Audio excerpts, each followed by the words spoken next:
Sarang sir, आतापर्यंत मी जे वागले त्यासाठी मला माफ करा. तुम्हाला अजून अंधारात नाही ठेवू शकत मी. हा कार्यक्रम झाला की तुम्हाला मी सत्य सांगणार आहे. मग तुम्हाला माझं जे करायचंय ते करा. तुम्ही जी शिक्षा द्याल ती मी भोगायला तयार आहे. पण मी आता लपवाछपवी नाही करणार.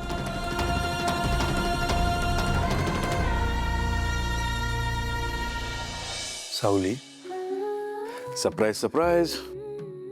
हे काय आहे? उघडून बघ.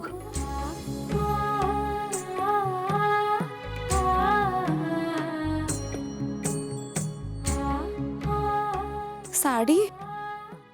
कशाला आणली साडी? आधीच माझ्याकडे कमी साड्या आहेत का? हो हो, मला माहिती आहे तुझ्याकडे खूप साड्या आहेत. तरी तू मोजक्याच साड्या नेसतेस का ते मला माहिती नाही. पण कार्यक्रमाला तू साडी नेसावीस, नवीन साडी नेसावीस म्हणून मी आणली आहे. नेसून काय करू? तुम्ही तर नसाल कार्यक्रमाला. मी असेल ना. म्हणजे? अगं म्हणजे मनाने मी असेल ना तुझ्याजवळ, तुझ्यासोबत. हो, तसे तर तुम्ही कायम माझ्या सोबतच असता. आता मस्का लावणं बंद कर आणि उद्या ही साडी नेसायची. हा, हे बघ फोटो निघणार तिकडे. मी बघेन तू साडी नेसलीस की नाही. नेसेन साडी. आवडली मला. अगं आवरलं की नाही तुझं? आवरलंस? हो, मी तयार आहे. चल, आज आपण फायनली शेवटचा रियाज करणार आहोत. शेवटचा? शेवटचा म्हणजे इतके दिवस ज्या कार्यक्रमासाठी आम्ही तयारी करत होतो त्या कार्यक्रमाचा शेवटचा रियाज.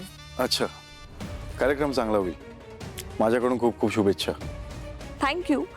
पण तू आत्ताच का देतोय शुभेच्छा? अगं जरा मला बाहेर जावं लागतं कामानिमित्ताने. तर मी म्हणजे मला आज येता नाही येणार. अरे पण काहीतरी महत्वाचं काम असेल तुझं, समजू शकते मी. थँक्यू.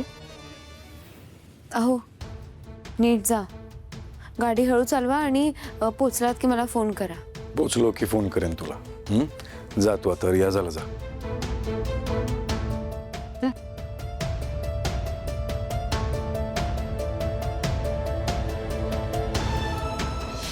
आशीर्वाद असू दे आई, आशीर्वाद असू दे.